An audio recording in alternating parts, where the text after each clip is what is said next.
Il n'est pas possible de posséder ou de connaître quelque chose de la plénitude que le Père a renfermé en son Fils sans une révélation intérieure du Saint-Esprit.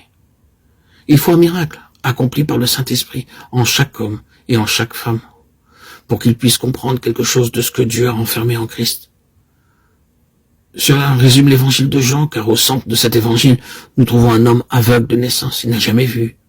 Il ne s'agit pas ici de lui rendre la vue. Il faut la lui donner.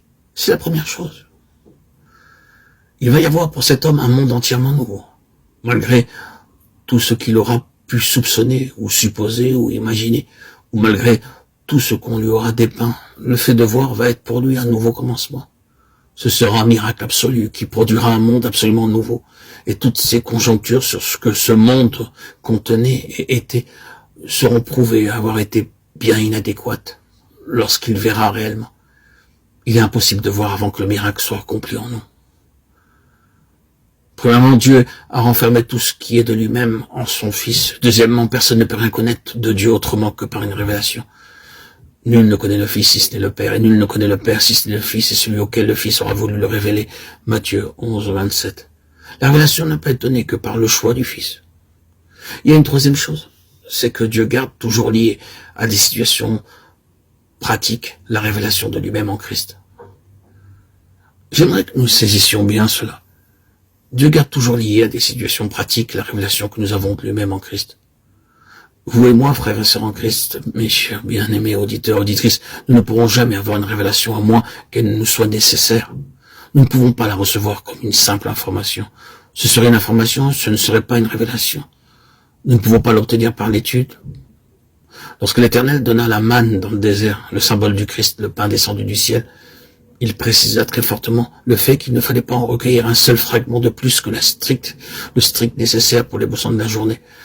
Car si la mesure du besoin immédiat était dépassée, le peuple serait atteint et frappé par la maladie et la mort.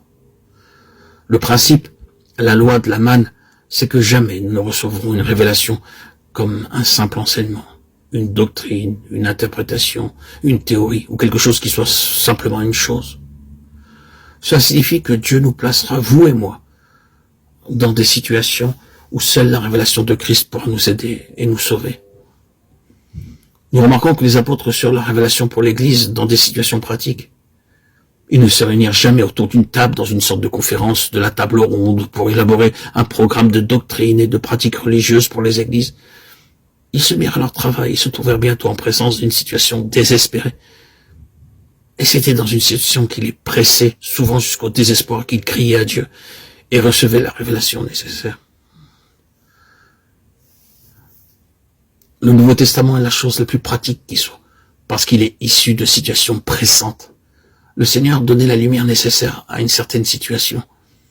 Nous pourrions dire que la révélation de Christ dans des situations critiques est le moyen de maintenir Christ vivant, et le seul moyen par lequel Christ vit réellement pour les siens dans leur propre expérience.